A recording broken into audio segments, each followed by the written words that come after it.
Hello my dear students, class 8th। अब हम लोग विंड एनर्जी की तरफ पहुंच चुके हैं स्टूडेंट्स। तो ज़रा इसको स्टार्ट करते हैं प्रॉपरली।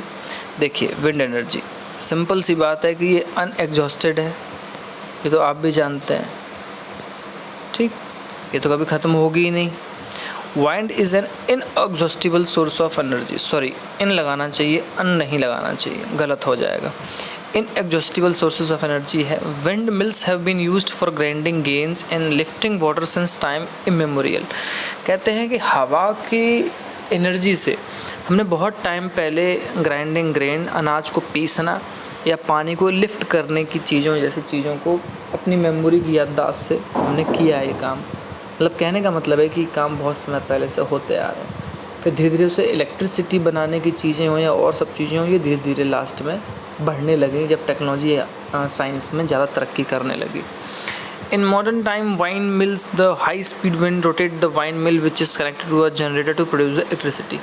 अब होता ये है स्टूडेंट्स कि वहाँ ना बड़े बड़े इस तरह के पंप, वो मिल्स होते हैं, नीचे बहुत बड़ा वो होता है खंबा।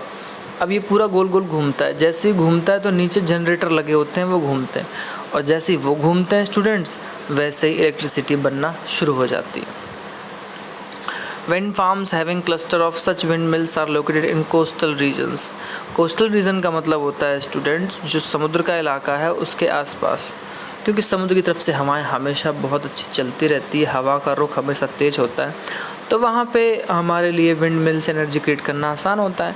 माउंटेन के जो पास होते हैं, दो पहाड़ियों के बीच में जगह होती है स्टूडेंट्स, ऐसे इस तरह से दो पहाड़ियों के बीच में जगह होती है, वहाँ पे हम ये चीज़ें लगाते हैं।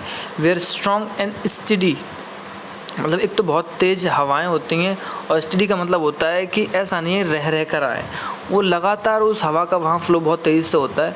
तो होता क्या है कि उन पंखुड़ियों को हमारे लिए घूमने देना इजी होता है, और जो जनरेटर लगे होते हैं फिर उससे इलेक्ट्रिसिटी क्या कहते हैं जनरेट होना बहुत आसान होता है। Wind farms are found in Netherlands, Germany, Denmark, UK, USA, Spain are noted for their wind energy production.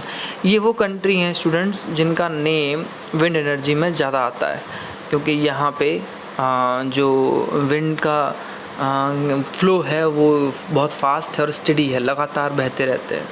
तो इन देशों ने वहाँ पे इस चीज़ के मामले में तरक्की की हुई है। ये एक्टिविटी दी है, हम उस पर नहीं जाएंगे ज़्यादा। अब हम आते हैं न्यूक्लियर पावर पे। ठीक, ये न्यूक्लियर पावर स्टेशन का बेटा डायग्राम दिया है, आपने कभी देखा हो। बहुत सारी चीज़ें होती हैं, बड़े बड़े टैंक्स होते हैं, बड़ी बड़ी चिमनी होती हैं, बहुत तरह की चीज़ें होने के बाद एनर्जी क्रिएट होती है न्यूक्लियर पावर से। Nuclear power is obtained from energy stored in the nuclei of atoms of naturally occurring radio active elements like uranium and thorium. ये चीज़ें आपके नॉलेज वाली हैं, नोट्स के लायक हैं, इन चीज़ों को आप ध्यान रखना। क्या कि न्यूक्लियर पावर एनर्जी को जब हम क्रिएट करते हैं तो सिंपल सी बात है, रेडियो एक्टिव एलिमेंट्स होने चाहिए बेटा। मतलब उनमें अल्फा बीटा गामा कुछ रेडियो एक्टिव किरणें होती हैं बेटा, जो बहुत ख़तरनाक और तेज़ी से होती हैं। इसी न्यूक्लियर पावर के बेस से ही एटम बम बनाए जाते हैं, हाइड्रोजन बम, जो अमेरिका ने जापान पे 1945 में डाला था। अब प्रोडक्ट कौन से हैं ऐसे? एक यूरेनियम होता है, थोरियम होता है बेटा। यूरेनियम की कीमत भी बहुत होती है, कहते हैं कि एक चौक की बराबर यूरेनियम की कीमत भी अरबों रुपए में होती है। सोचो आप कोई 2-4 किलो लेना चाहो तो कितना खरबों में वो आएगा, क्योंकि इससे बहुत सालों तक एनर्जी क्रिएट की जा सकती है।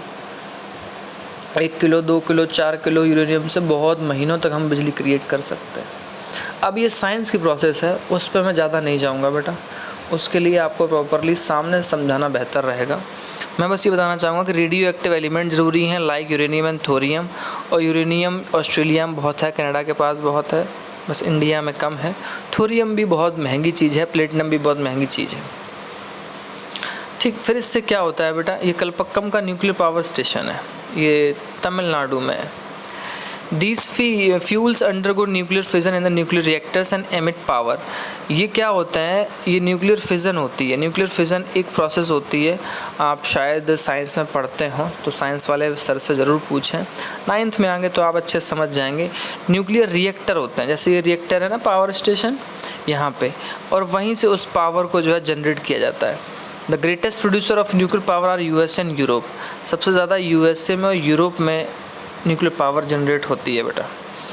In India Rajasthan and Jharkhand have large deposit of uranium. कहते हैं राजस्थान में और झारखंड में यूरेनियम के सबसे ज़्यादा डिपॉजिट है और इंडिया में सबसे ज़्यादा है, वैसे तो ना के बराबर है। Thorium is found in large quantity in the monazite sand of Kerala. और थोरियम कहाँ मिलता है बेटा? केरला के मोनोजाइट सेंट इलाका है वहाँ पे। The nuclear power station in India located in Kalpakkam in Tamil Nadu, Tarapur Maharashtra. ये इंडिया का पहला बेटा न्यूक्लियर पावर प्लांट था। राणा प्रताप सागर नियर कोटा, आपने अगर देखा हो कहीं, नरोरा उत्तर प्रदेश में और कैगा कर्नाटका में। ये बड़े बड़े न्यूक्लियर पावर प्लांट स्टेशन है जहाँ से एनर्जी क्रिएट होती है, बिजली बनती है। ये बहुत चीज़ें इजी हैं। देखो ये न्यूक्लियर पावर का बेटा एक वो बना रखा है समझाने के लिए कि वो न्यूक्लियर पावर एनर्जी बनती कैसे है।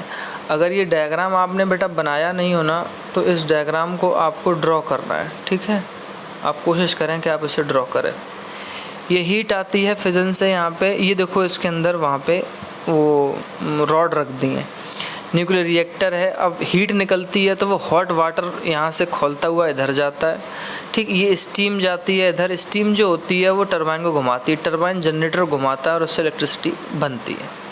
ऐसी प्रोसेस है कुछ। सोचो ये स्टीम कितनी हैवी होती होगी, आप खुद सोच के देखिए एनर्जी कितना रिलीज़ करती होगी, ठीक। जियोथर्मल भी काफ़ी इजी है, ज़्यादा हार्ड नहीं है। आप कुछ ऐसा समझ लीजिए जैसे कि जो आपको अर्थ से हीट मिल रही हो। Heat energy obtained from the earth is called geothermal energy, जो हमें अर्थ के नीचे से मिलती है। The temperature in the interior of the earth rises steadily as we go deeper. जैसे जैसे हम अर्थ के नीचे जाते जाएंगे बेटा, तो जो पावर है ना हीट की, वो बढ़ती जाती है। समटाइम्स दिस हीट एनर्जी में surface itself in the front of hot spring. और कई बार गर्म झरने भी निकलते हैं। एक मणिकर्णिका जगह है हिमाचल में, वहाँ बेटा गर्म पानी निकलता है नीचे से, कहते हैं वहाँ आप चावल रख दीजिए उबल जाएंगे।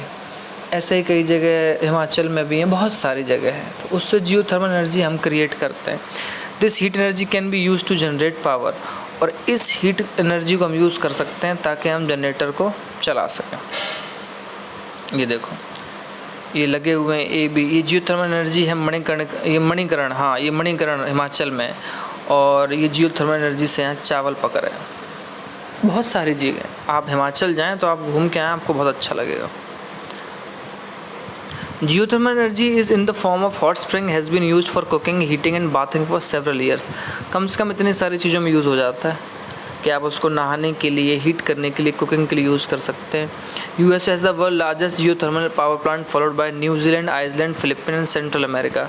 कहते हैं कि यूएसए में सबसे ज़्यादा जियोथर्मल पावर प्लांट हैं, उसके बाद न्यूजीलैंड में है बेटा, फिर आइसलैंड में है, फिलिपींस में है, सेंट्रल अमेरिका में है, यानी कि ये आपके मैक्सिको, निकारागुआ, कोस्टारिका, छोटे छोटे कंट्री हैं, पनामा। इंडिया में जियोथर्मल प्लांट्स लोकेटेड है मणिकर्ण हिमाचल में और पूगा वैली है लद्दाख में, वहाँ पे 2 जगह। तो आप घूम के आइए इन दोनों जगह, आपको बड़ा अच्छा लगेगा। ये जियोथर्मल एनर्जी का बेटा डायग्राम है, आई थिंक ये आपने ड्रॉ किया होगा। अगर आपने ड्रॉ नहीं किया है तो आप इसको ड्रॉ करें। ये नेचुरल क्रैक होता है, मतलब ये धरती यहाँ से क्रैक होती है, फिर यहाँ से स्टीम फूटती है, तो मोटर्स को क्या किया जाता है, यहाँ पे नीचे लगा दिया जाता है, ये कुएं के लिए और एक वाटर के लिए, ठीक, नीचे तक। फिर क्या होता है, यहाँ पे हीट जनरेट होने के बाद जब वो चीज़ आती है तो टरबाइन घूमती है, और टरबाइन घूमने के बाद जनरेटर चलता है, तो फिर वहाँ से आपकी जियोथर्मल एनर्जी निकलती है। सबसे important topic, do you know the first tidal energy was station built in France. Tidal energy यानी कि ज्वार भाटा आते हैं ना समुद्र के पास, उसे सबसे पहला बनाने वाला स्टेशन फ्रांस में था, वहाँ बनाया था उन्होंने।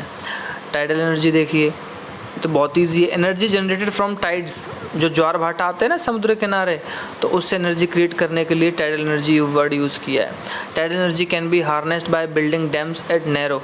अब होता क्या है, ये जो आप देख रहे हैं ना डैम्स बनाए हैं इस तरह से, ये समुद्र के उस जगह पे बनाया जाता है। यहाँ क्या होता है, जैसे ही हाई टाइड आता है तो ये घूमने लगता है, क्योंकि पानी बाहर निकलता है इन होल से होते हुए। ऐसे कई जगह जनरेटर लगे होते हैं, और फिर क्या होता है, जब लो होता है तो ये बाहर की तरफ चला जाता है। तो इससे क्या होता है, जब ये घूमते हैं तो फिर यहाँ पे इलेक्ट्रिसिटी जनरेट होती है।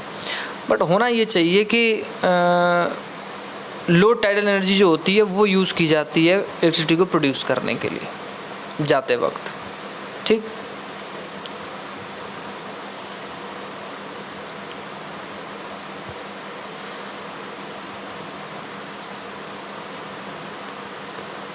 ओके, तो नैरो डैम्स बनाए जाते हैं सी के किनारे। During high tide the energy of the tides is used to turn the turbine install in the dam to produce electricity. जब हाई एनर्जी आती है तो टरबाइन जो मैंने आपको दिखाया उनको इंस्टॉल कर दिया जाता है डैम में। रशिया, फ्रांस और गल्फ ऑफ कच्छ जो गुजरात में है, यहाँ पे बेटा हाई टाइडल मिल फार्म्स लगाए गए हैं जिससे इलेक्ट्रिसिटी जनरेट होती है। ये बायोगैस है, इसको तो आप कई मतलब टाइप से पढ़ चुके होंगे। ये स्लरी है जहाँ रखा जाता है, ये गैस टैंक है, फिर सॉइल मैन्योर के जरिए, फर्टिलाइजर के जरिए यहाँ बाहर निकाला जाता है। ये बहुत इजी है, इसमें तो ऐसा कुछ भी नहीं है। बायोगैस ऑर्गेनिक वेस्ट है जो डेड एनिमल प्लांट के मटेरियल से निकलता है, चाहे वो गोबर हो या किचन का वेस्ट हो। फिर एक बड़ा सा गैसेस फ्यूल होता है बायोगैस जिसे कहते हैं, वहाँ हम डालते जाते हैं। The organic waste is decomposed by bacteria and biogas digesters to emit biogas, which is essentially a mixture of methane and carbon dioxide. ध्यान रखिएगा स्टूडेंट्स कि बायोगैस में सबसे ज़्यादा methane and CO2 carbon dioxide का मिक्सचर होता है, ठीक है। Biogas is an excellent fuel for cooking and lighting and producing huge amount of organic manure each year. Biogas एक इतना अच्छा तरीका है जिससे आप कुकिंग के लिए और उसके लिए एनर्जी भी ले सकते हैं, और ऑर्गेनिक मैन्योर जो खाद वगैरह होता है हर साल उसको आप अपने खेतों में यूज़ कर सकते हैं। इतना यूज़फुल चीज़ है।